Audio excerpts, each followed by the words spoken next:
యేసు ప్రభు వారి రహస్య రాకడ తర్వాత భూమి మీద 7 ఏండ్ల శ్రమ కాలంలో చివరి 3.5 సంవత్సర కాలంలో జరుగు సంఘటనలను ధ్యానిస్తూ ఉన్నాము. ప్రకటన గ్రంథము 12-13 అధ్యాయాలలో సాతానుని, అంత్యక్రీస్తును, అబద్ధపు ప్రవక్తల యొక్క క్రూర రూపము ప్రారంభమైనట్లుగా చూచాం. ప్రస్తుతం 14వ అధ్యాయం మొదటి 5 వచనాలలో పరలోక దర్శనమును ధ్యానిస్తూ ఉన్నాం. గత వీడియోల్లో సియోను పర్వతం మీద నిలుచున్న గొర్రెపిల్ల, ఆ గొర్రెపిల్లను వెంబడించు ముద్రించబడిన 144,000 మందిని చూచాము. తరువాత పరలోకం నుంచి వచ్చు విస్తార జలముల ధ్వని, గొప్ప ఉరుము ధ్వని పోలిన ధ్వని, అది వీణెలు వాయించు వైణికుల నాదము వలె ఉన్నట్లు ధ్యానించాము.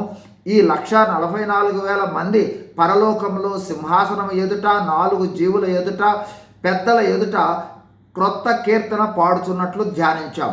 ఈరోజు ప్రకటన గ్రంథం 14:4-5 వచనాలను బట్టి ఈ 144,000 మంది స్వభావాన్ని పరిశీలించబోతూ ఉన్నాం.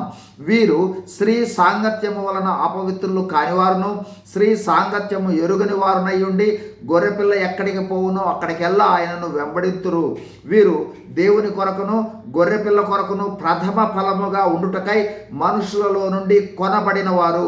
వీరి నోట ఏ అబద్ధమును కనబడలేదు. వీరు అనింద్యులు.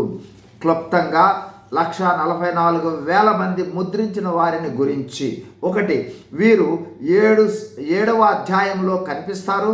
వీరు దేవుని చేత శ్రమల కాలంలో భద్రపరచబడిన వారు. వీరు విమోచించబడిన వారికి సాదృశ్యము. వీరు అపవాదికి నమస్కరించని వారు. 2, వీరు నొసళ్ళ మీద దేవుని ముద్ర వేయించుకున్న వాళ్ళు.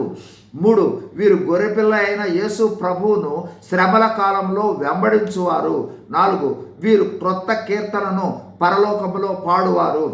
5, వీరు స్త్రీ సాంగత్యము వలన అపవిత్రులు కానివారు, అంటే జీవం గల దేవునిని తప్ప మరి ఏ ఇతరములను పూజించి అపవిత్రులైన వారు కారు.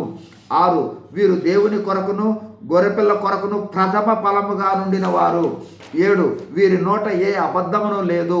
8, వీరు అనింద్యులు, అంటే వీరిపై ఏ నింద లేదు. ఈ 144,000 మంది ఇశ్రాయేలీలు భూమి మీద 7 ఏండ్ల శ్రమల కాలంలో సువార్తను ప్రకటించుట కోసం ఏర్పరచుకున్న ప్రథమ ఫలము. వీరి సువార్త ద్వారా లెక్కింపజాలని సమూహము క్రీస్తు ప్రభువులోనికి వస్తారు. వీరు ప్రథమ ఫలము మాత్రమే. మిగిలిన వివరాలు తర్వాత వీడియోలో చూద్దాం. God bless you. Thank you.